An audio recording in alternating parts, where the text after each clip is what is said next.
Bonjour mon frère, bonjour ma sœur. Bonjour peuple de Dieu, bonjour petit troupeau. Je vais traiter avec vous aujourd'hui le thème combattre dans la foi et je vais vous donner 5 clés pour provoquer l'intervention de Dieu. Je dois dire d'abord que il est nécessaire que vous preniez votre destinée au sérieux. Prenez votre destinée au sérieux et sachez que ce n'est pas un jeu si Dieu vous a donné la vie et que dans la vie, il faut se combattre dans le combat spirituel. Euh, Dieu n'a jamais dit que les choses seraient faciles. Dieu n'a jamais dit que les choses seraient faciles. Et voilà pourquoi, à mon sens, voilà pourquoi Dieu bénit Adam et Ève après les avoir créés, avant même que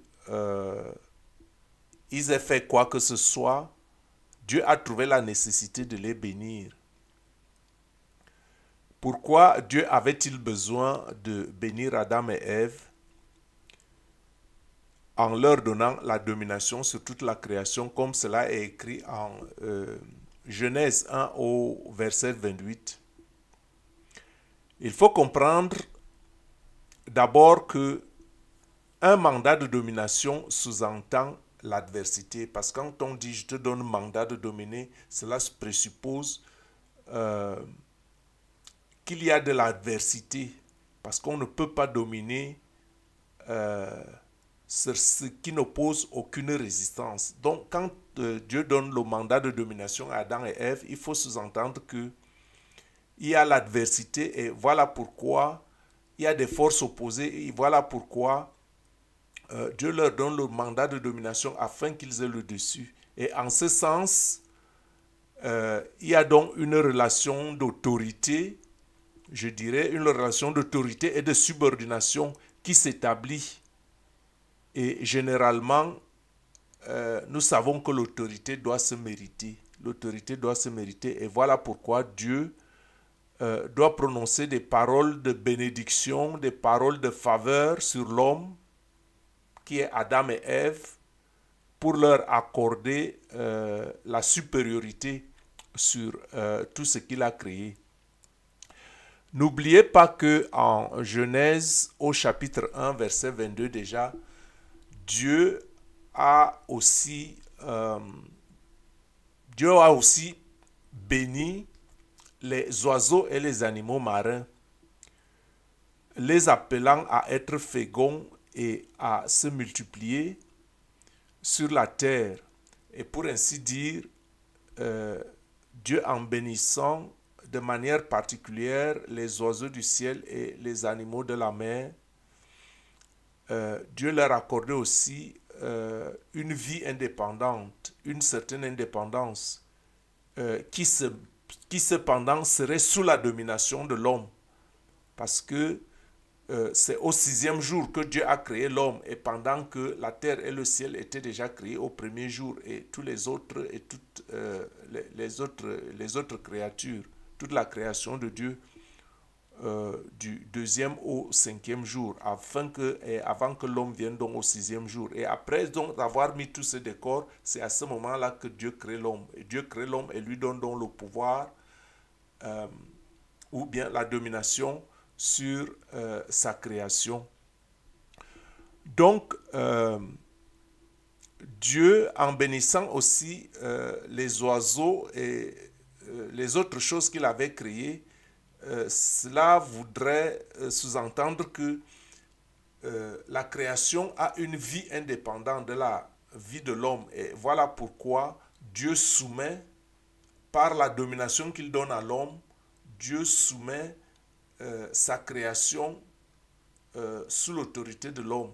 Et voilà pourquoi Dieu donne la domination, ce qui sous-entend donc que, comme je disais, il y a une relation de subordination, il y a une relation d'interdépendance qui, on peut le sous-entendre, peut ne pas toujours être disons, un peu harmonieuse. Parce que quand on dit domine veut dire qu'il y a une certaine soumission qui doit s'établir et il y a une certaine autorité. Et cela est donc la volonté de Dieu, la volonté du Créateur, de placer chacune de ses créatures dans un certain domaine, dans une certaine relation, telle que lui, Dieu, il a voulu. Parce que Dieu, comme je le disais déjà, a créé un monde agencé. Et il faut que ce monde, pour qu'il marche, qu'il y ait une certaine loi, qu'il y ait des lois, pas même une seule, qui régissent donc la relation entre toute la création. Et Dieu a donc bien voulu créer l'homme à son image et à sa ressemblance. Et Dieu a donc donné la domination à l'homme. Et il faut donc que si la domination est donnée à l'homme par Dieu, il faut que l'homme lui-même aussi se soumette à Dieu afin que tout marche comme cela se doit. Il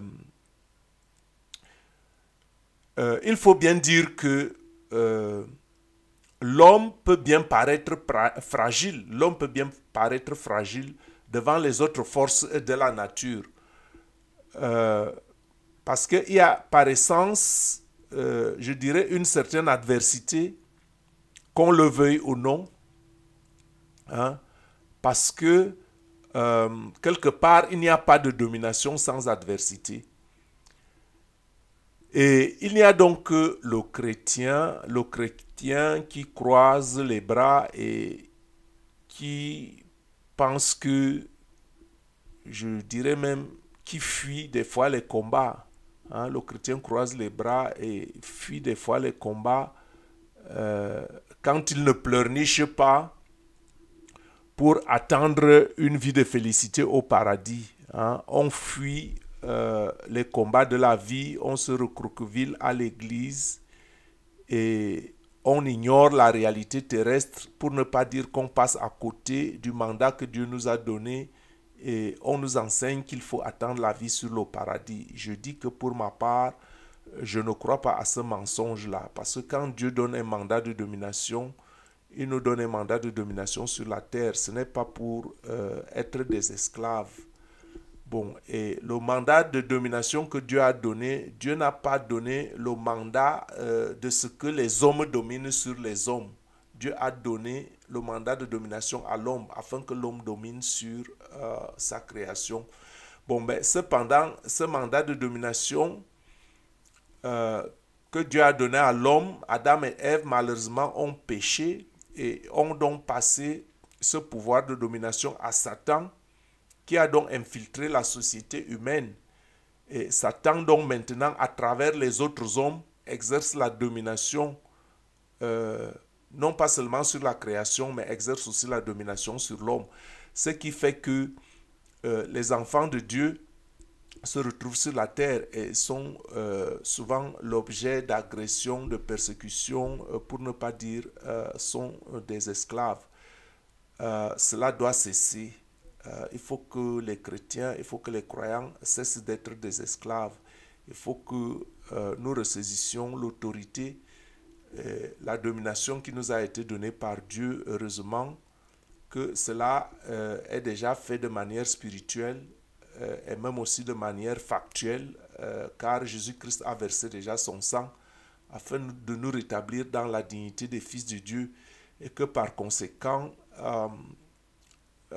nous devons revoir notre façon, la façon de comprendre les Écritures, parce que beaucoup de chrétiens attendent que la volonté de Dieu s'accomplisse dans leur vie ou que Dieu fasse tout pour eux, ce qui n'est pas tout à fait normal. Et pourtant, le mandat éternel est dominer, multiplier et assujettir la terre. Ce qui est un appel clair au travail et à l'action, c'est-à-dire agir dans la matière, mais par la foi, à partir de la foi, de semer pour récolter. Je disais déjà précédemment que c'est le travail de nos mains que Dieu bénit. C'est le travail de nos mains que Dieu bénit. Et voilà aussi pourquoi il est écrit, bien-aimé, je souhaite que tu prospères à tous égards, comme prospère l'état de ton âme. Ce qui veut dire que la volonté de Dieu ne s'accomplit pas automatiquement. Parce que quand Dieu dit, bien-aimé, je souhaite que tu prospères à tous égards, comme prospère l'état de ton âme. C'est un souhait que Dieu est en train d'émettre. Cela veut dire que la volonté de Dieu ne s'accomplit pas automatiquement dans nos vies, bien que Dieu ait créé une vie harmonieuse. Dieu veut que nous menions une vie paisible avec notre environnement. Mais malheureusement, les choses ne se sont pas déroulées selon ce plan de Dieu. Et voilà pourquoi l'homme a perdu l'image qu'il avait de Dieu. Christ l'a restauré, mais quelque part, l'homme doit quand même continuer à travailler afin de se défaire de cette mauvaise image qui est venue à cause de la déchéance du péché. Et ce qui veut dire donc que la volonté de Dieu ne peut pas s'accomplir automatiquement jusqu'au moment où Dieu décidera d'éradiquer donc le mal qui est né de cette déchéance et de cette désobéissance. Et ce qui est donc clair que nous devons toujours joindre nos efforts et notre volonté à la volonté de Dieu qui veut que tout aille bien pour nous. Et voilà pourquoi aussi il est risqué de combattre hors de la foi ou de combattre par nos propres forces sans faire appel à Dieu. Parce que j'avais déjà dit que notre monde est régi par deux lois. La loi de la vie en Jésus-Christ et la loi du péché et de la mort. Et ces deux lois sont les lois qui régissent notre monde. Et au-delà de ces lois, il y a donc Dieu, le Créateur, qui nous apporte la vie, et il y a celui-là qui combat nos destinées, qui est Satan, qui influence nos destinées. Et par conséquent, quand je dis qu'il est risqué de combattre hors de la foi ou par nos propres moyens, il faut aussi comprendre que la foi ne veut pas dire que les choses se feront d'elles-mêmes. Juste parce que j'ai la foi et que cela suffirait afin que tout soit en ordre. Par la seule volonté de Dieu. Parce que on entend souvent beaucoup de chrétiens dire que la volonté de Dieu se fasse, ce qui est très normal de dire que la volonté de Dieu se fasse, mais la volonté de Dieu ne se fait pas seule. La volonté de Dieu se fait avec notre concours, avec notre effort, avec notre lutte. Et parce que nous sommes un instrument prolongé dans la main de Dieu. Et voilà pourquoi je disais aussi l'autre jour que Dieu a besoin de nous pour réaliser ses plans, tout comme Satan a aussi ceux qui lui prêtent allégeance, et c'est à travers ceux qui lui font allégeance qu'il impose aussi ses plans sur la terre. Et voilà pourquoi il est aussi pensable que quand nous appelons le royaume de Dieu, ce n'est pas que le royaume de Dieu va s'établir comme de manière magique. Il faut que nous soyons aussi obéissants à Dieu et que nous implémentions les plans de Dieu aussi sur la terre, afin que les plans de Dieu réussissent comme les plans de Dieu, comme les plans de Satan réussissent.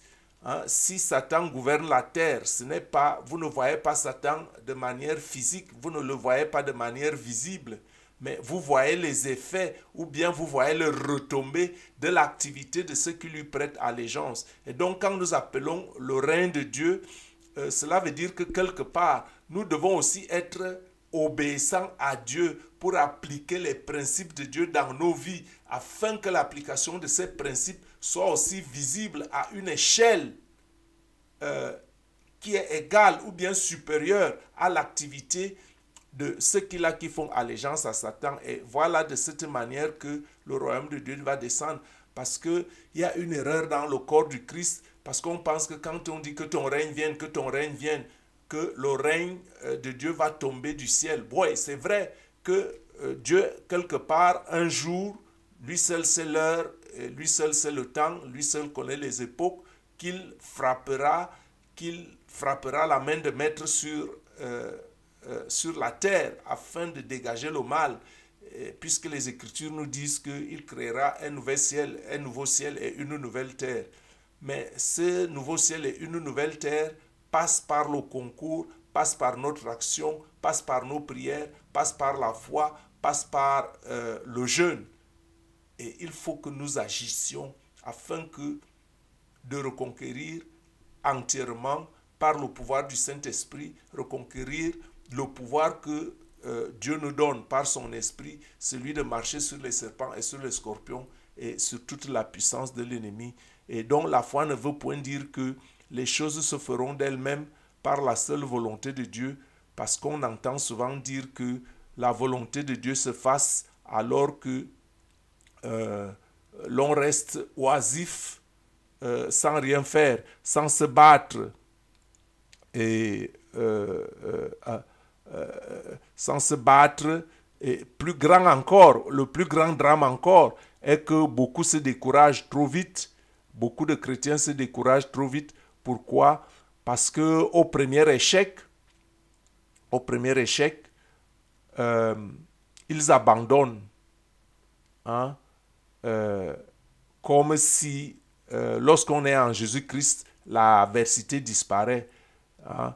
Et je vais même vous surprendre en vous disant que c'est quand vous appelez Jésus, quand vous faites appel à Jésus, l'adversité augmente parce que Satan essaiera de vous intimider. Donc il faut cesser cet état d'esprit que donnent certains enseignements, comme si quand on est en Jésus-Christ, on n'aurait pas de problème. Et voilà ce qui amène beaucoup au découragement. Parce que Christ a dit qu'il nous donne la victoire, hein, qu'il nous donne la victoire et que nous combattons à partir de la victoire. Et quand on dit la victoire, ça veut dire qu'il y a déjà une lutte, il y a une opposition, il y a un ennemi. Ce qui veut dire que tant que la victoire n'est pas là, il ne faut pas se décourager, parce que quand Jésus-Christ dit qu'il donne la victoire, ça veut dire que quelles que soient les circonstances, quel que soit le lieu, quel que soit le problème, il y a toujours une solution et cela peut durer, cela peut aller rapidement. Et tant que on n'a donc pas la victoire, on continue de combattre sans abandonner. Malheureusement, beaucoup abandonnent, sombrant au découragement, et je pense même que le découragement est le plus grand lien, la plus grande arme que Satan utilise, hein, la plus grande arme après les forteresses des mauvais enseignements, parce que les faux enseignements sont en premier lieu la force, mieux la puissance que Satan utilise pour nous convaincre nous-mêmes d'accepter l'échec et d'abandonner. Je dis que quand on est mal enseigné, nous pensons que l'échec est quelque chose de normal. Et puis on abandonne, on laisse faire, alors que Jésus-Christ, les Écritures nous disent que nous avons la victoire en toutes circonstances. Et donc ce faux enseignement fait que c'est le moyen le plus sûr par lequel Satan passe pour nous convaincre d'accepter ce qui n'est pas normal, comme si lui, Satan, il était puissant. Satan utilise des ruses et des enseignements pour nous faire croire qu'il est tout puissant. Il n'est pas tout puissant, parce que la puissance nous appartient à nous qui appartenons à Jésus-Christ, puisque Christ a dit à tous ceux qui ont cru, nous avons le pouvoir de marcher sur les serpents et sur les scorpions. Et dites-moi aujourd'hui, sur des millions de chrétiens qui sont dans le monde, combien sont vraiment à mesure d'affronter les événements de la vie sans peur et sans crainte, et sachant que, quelle que soit la situation, ils sont vainqueurs. Donc, Satan utilise ces ruses des faux enseignements pour nous amener à accepter nos propres limites, alors qu'il est écrit que le juste vivra par la foi. Le juste vivra par la foi, et par la foi, nous pouvons appeler les choses qui ne sont pas comme si elles étaient. Pourquoi? Parce que nous savons que par la foi, que les choses visibles viennent des choses invisibles. Et par conséquent, si les choses visibles viennent des choses invisibles, par conséquent, c'est le monde invisible qui commande au monde visible. Et par là, par cette foi, par cette conviction, nous savons que Dieu, c'est Dieu qui a tout créé. Nous le savons par la foi. Dieu est donc le créateur de toutes choses et que rien ne lui est impossible. Et que donc par la foi en lui, tout nous devient possible.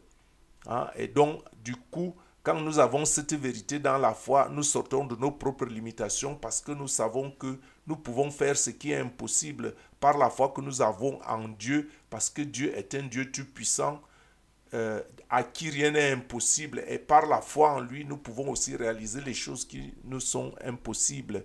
Et du coup, nos barrières tombent, nos limitations humaines tombent et se brisent, parce qu'en Jésus-Christ, nous sommes capables de tout dans le combat de la foi. Et voilà pourquoi,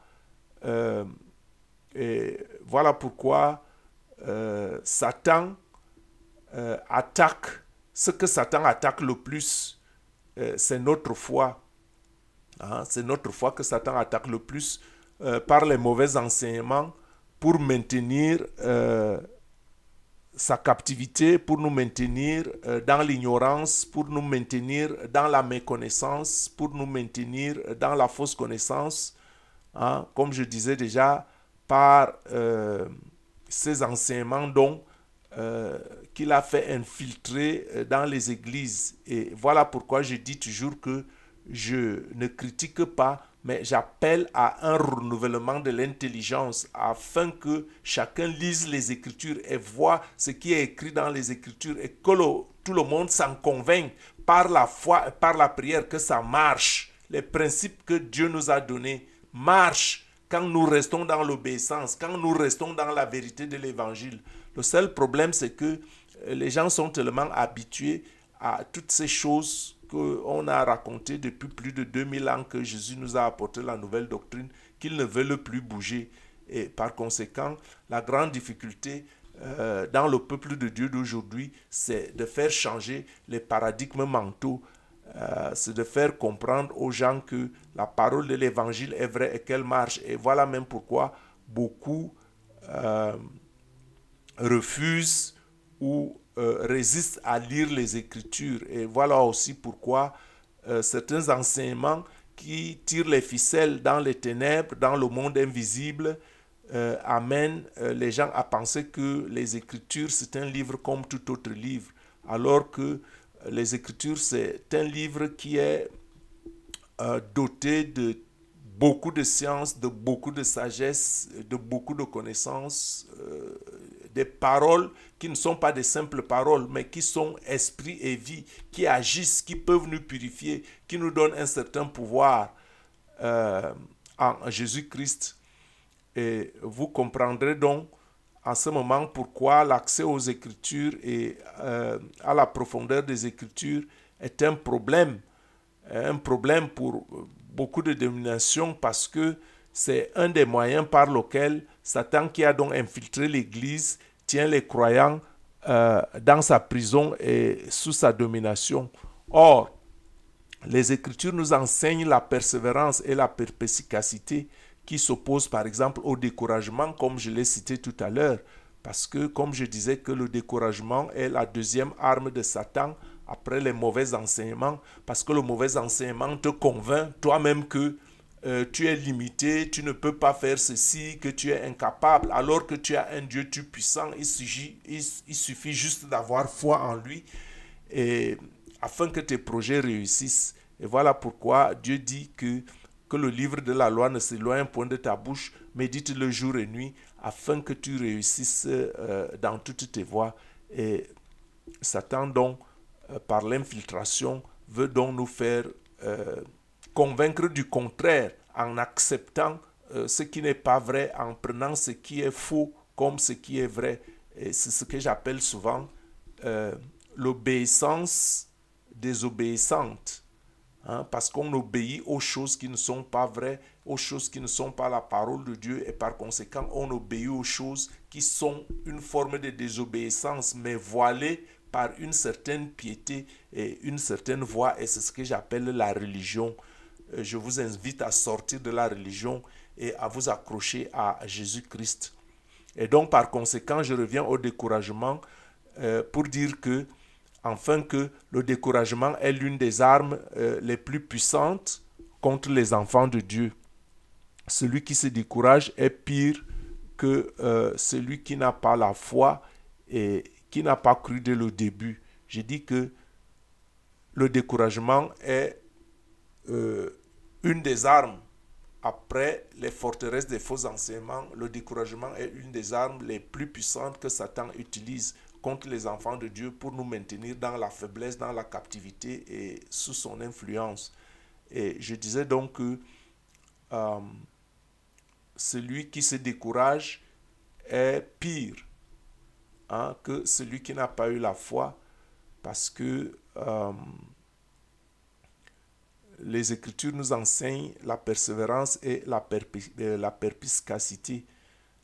Et par conséquent, celui qui se décourage donc est pire que celui qui n'a pas la foi et qui n'a pas cru dès le début. Pourquoi? Parce que sans la foi, il est impossible de plaire à Dieu. Sans la foi, il est impossible de plaire à Dieu. Et on a des exemples bibliques. Par exemple, Job a été dévasté, mais il ne s'est pas découragé. Job a été dévasté au plus grand point qu'il a perdu sa famille, il a perdu tous ses biens, mais il ne s'est pas découragé. Et sa femme lui a dit, maudit Dieu et meurt. Maudit Dieu et meurt, mais il ne s'est pas fait, il a gardé sa foi. Et que même les Écritures nous disent que, nous montrent un exemple, une parole sur Jésus. Si Jésus est notre modèle au sujet du découragement, les Écritures nous disent en Ésaïe au chapitre 42, versets 3 et 4, les Écritures nous disent que c'est Jésus, il ne brisera point le roseau cassé et il n'éteindra point la mèche qui brûle encore. Il annoncera la justice selon la vérité et il ne se découragera point et ne se relâchera point jusqu'à ce qu'il ait établi la justice sur la terre et que les îles espèrent en sa loi. Bon, donc si Jésus-Christ est notre modèle, j'ai choisi cette portion de l'Écriture pour nous dire que Jésus, ici, nous révèle le prophète Isaïe que Jésus ne peut pas abandonner la terre, que Jésus ne peut pas se décourager. Et si nous sommes dans les modèles de Jésus, quels que soient les problèmes auxquels nous sommes confrontés, nous ne devons pas nous décourager, nous devons garder la persévérance, nous devons garder la foi. Et voilà pourquoi donc Isaïe dit ici que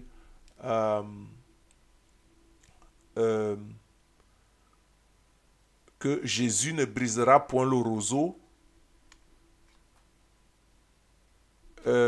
qu'il n'éteindra point la mèche qui brûle encore. La mèche qui brûle encore, en quelque sorte, ça veut dire que il y a une lueur d'espérance. Il y a encore une lueur d'espérance. Et cette lueur d'espérance, il ne faut pas lâcher parce que, comme dit un adage populaire, tant qu'il y a vie, il y a encore espoir. Et voilà pourquoi Jésus-Christ ne brisera donc point le roseau cassé et n'éteindra point la mèche qui brûle encore. Hein? il annoncera la justice selon la vérité et il ne se découragera point et ne se ralchera point. Si Jésus est donc notre exemple, il faut que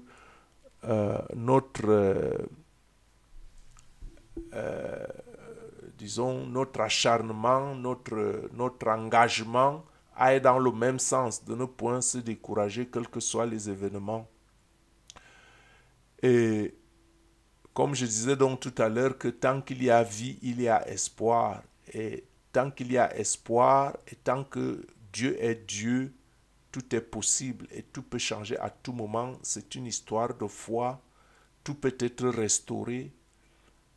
Dieu a demandé par exemple à Ézéchiel, c'est un autre exemple biblique qui va nous décourager pour dire que tout est possible tant que l'on vit et tant que Dieu est Dieu, tant que Dieu est notre Père, tant que c'est Dieu qui nous soutient, tant que nous avons notre foi en Dieu, tout est possible et tout peut changer à tout moment. Et dans cet exemple d'Ézéchiel qui est écrit en Ézéchiel au chapitre 37, du verset 1 au verset 14, c'est long.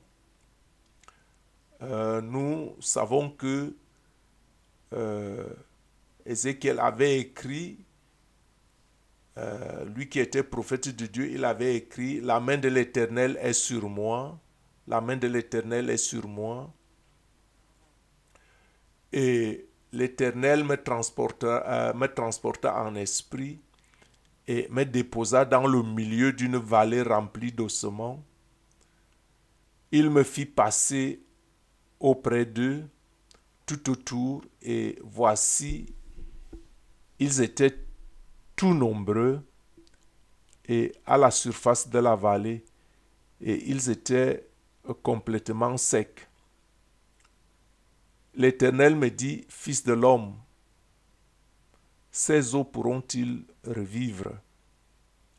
Je répondis, Seigneur l'Éternel, Seigneur éternel, tu le sais.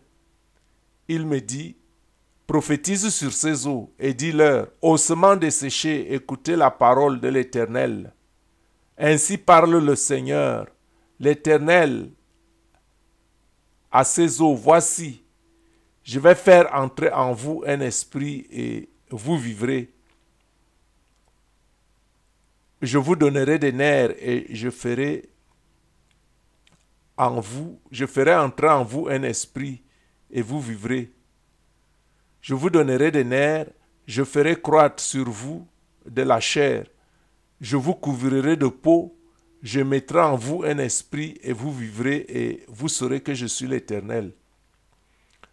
Donc, voyez-vous, tant qu'il y a vie, il y a espoir. Si le Seigneur arrive à faire vivre les eaux desséchées, à leur donner des nerfs, à leur donner de la peau et à faire entrer en eux un esprit, bref, faire revenir à la vie, qu'est-ce qui est donc possible à Dieu? Tout est possible à notre Dieu. Et voilà pourquoi il ne faut pas désespérer et se décourager. Et le verset 7 de la parole d'Ézéchiel au chapitre 37 nous dit « Je prophétisais selon l'ordre que j'avais reçu. » Et donc, si Ézéchiel a prophétisé selon l'ordre qu'il a reçu, et pourquoi nous chrétiens, nous refusons aujourd'hui d'obéir au commandement de Dieu? Dieu est Dieu et sa parole est vraie. Et que si nous prononçons sa parole, elle peut aussi nous donner les mêmes résultats que lorsque l'instruction de Dieu, lorsque nous suivons l'instruction qui est écrite dans sa parole. Et Ézéchiel dit donc, je prophétisais selon l'ordre que j'avais reçu, et comme je prophétisais, il y eut un bruit, et voici, il se fit un mouvement, et les eaux s'approchèrent les uns des autres. Je regardai, et voici, il leur vint des nerfs, la chair crue, et la peau les couvrit par-dessus, mais il n'y avait point en eux d'esprit. Il me dit, prophétise et parle à l'esprit. Prophétise, fils de l'homme, et dis à l'esprit, ainsi parle le Seigneur l'Éternel, esprit, viens des quatre vents, souffle sur ces morts, et qu'ils revivent. Je prophétisais selon l'ordre qui m'avait été donné, et l'esprit entra en eux et ils reprirent vie et ils se tinrent sur leurs pieds. C'était une armée nombreuse, très nombreuse. Donc, vous voyez que nous avons un Dieu tout-puissant et que la parole de Dieu nous donne des consignes et des directives. Nous avons qu'à respecter, à obéir à ces consignes, à ces directives. Puisque Dieu veille sur sa parole, ce que Dieu dit, il l'accomplit. Et ce que Dieu dit sur notre vie, il faut le rechercher dans les Écritures. C'est vrai que chacun de nous, en lisant les Écritures, doit revenir à un certain niveau où il sait que Dieu lui parle. Quand tu lis les Écritures, tu sais qu'à ce moment-ci, Dieu me parle. Nous devons tous revenir à ce niveau et accepter que c'est Dieu qui nous parle par Jésus-Christ. Et Dieu nous parle aussi à travers les autres. Dieu nous parle à travers les prophètes qui nous envoient. Écoutez-les et obéissez-les parce que Dieu accomplit toujours la parole qu'il a mis dans la bouche de ses prophètes. Et le chapitre 37 donc de Ézéchiel, je vous laisse vous-même lire donc du verset 11 au verset 14. Vous le lirez pour comprendre la signification. Et nous avons lu ce qui est important. Ici, pour le moment, tout est important, mais ce qui est le plus important pour nous, c'est de comprendre que dans toute situation, même si elle est désespérée, tant que vous êtes en vie, tant que Dieu est Dieu et que vous pensez que Dieu est Dieu, la situation peut toujours se renverser. Pour donc revenir à Job, pour dire que Job était aussi un mortel comme nous et il a été dévasté, mais il ne s'est pas découragé. Il a gardé sa foi et Dieu l'a restauré. Et la maison de la deuxième gloire était plus grande que la maison de la première gloire. Et donc, si nous pensons que nous sommes tombés plus bas, le jour que Dieu nous relève, notre destinée, notre vie sera bien plus meilleure que ce que peut-être Satan a détruit. Et voilà pourquoi il faut revenir à Dieu, le chercher dans toutes les voies, le chercher de tout son cœur, et de toute sa pensée, de toute son âme. Et parce que je ne sais pas de quoi vous souffrez, je ne sais pas quel problème tu as, à quel problème tu fais face. Mais si tu as foi en Jésus-Christ, il est fidèle et il est tout-puissant. Le seul problème qui te limite, c'est peut-être ta foi. Je dis que je ne sais pas à quel problème tu fais face, tes problèmes sont réels, je ne peux pas les négliger. Mais si tu as foi en Jésus-Christ, Jésus-Christ est fidèle et il est tout-puissant. Le seul problème qui te limite, c'est ta foi. Ta foi pour provoquer l'intervention divine. Et voilà donc pourquoi j'ai pensé qu'à l'issue de cette motivation qui nous demande de ne pas nous décourager, que je vais te donner 5 choses, que je vais te recommander 5 choses afin de provoquer l'intervention divine. La première chose est la prière de foi. La prière de foi, une prière qui vient du fond de ton être, du fond de ton cœur. Pour ne pas être trop long, je vais juste énumérer ces choses. On prendra le temps par la suite, on va méditer sur ces choses, comment on peut les appliquer de manière pratique, mais sache que la prière de foi, la prière fervente du chrétien a une grande efficacité. Et donc, c'est une prière fervente, une prière qui vient du cœur, pas ce genre de récitation que tu te mets à lire ce que les autres ont écrit. C'est parler à Dieu du fond de son âme, appeler Dieu au secours et lui dire, présenter quel problème on a.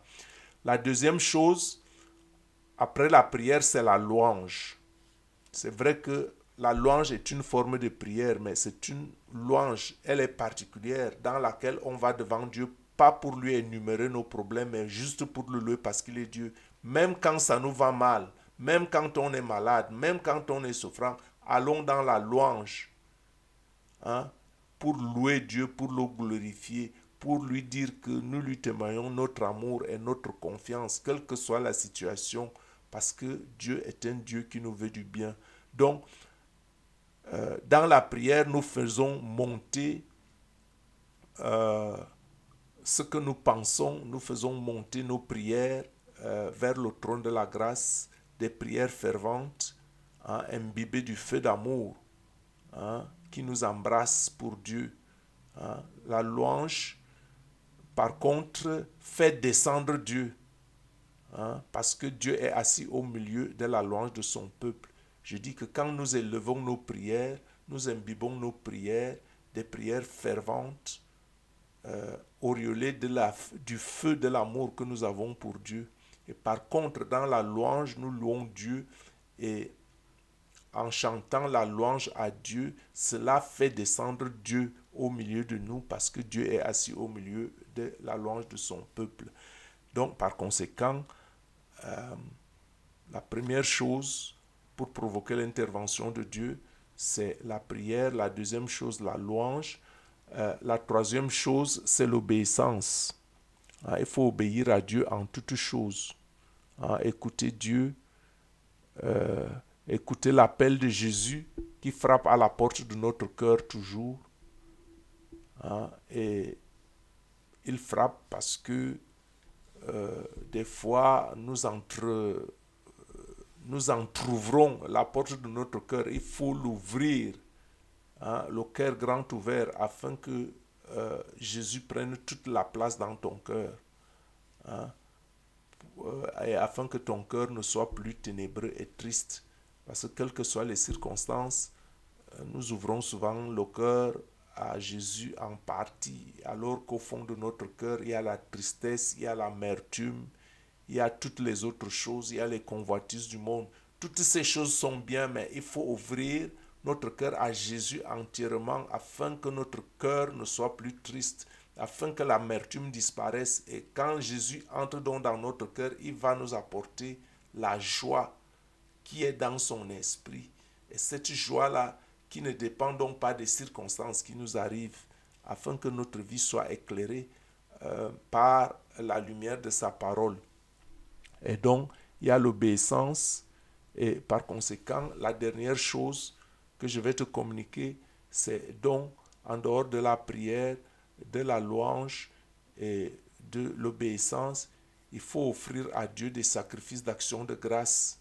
Des sacrifices d'action de grâce, ça peut être par notre temps, que nous mettons notre temps à la disposition des autres. Ça peut être notre temps de louange, notre temps de prière. Ça peut être nos ressources, hein, venir au secours de l'œuvre de Dieu. Hein, Dieu nous le remboursera. Ou bien prêter notre force au service de Dieu. Voilà en bref les quelques choses que je voulais partager avec vous, afin que votre vie redevienne ce pourquoi Dieu a planifié, afin que l'ennemi n'ait pas le contrôle et l'avantage sur nos vies. Donc, la dernière chose, ce serait que tu parles en action et en parole sur ta vie. Il faut parler en action et en parole sur ta vie. Pourquoi? Parce que les Écritures disent que nous l'avons vaincu par le sang de l'agneau et par la parole de notre témoignage. Donc il faut parler sur nos vies. Il faut repousser Satan. Et cela se passe par la foi. Et repousser Satan par le combat spirituel, par la prière. Et ça se parle. Et ça se dit. Sois béni au nom du puissant Jésus-Christ.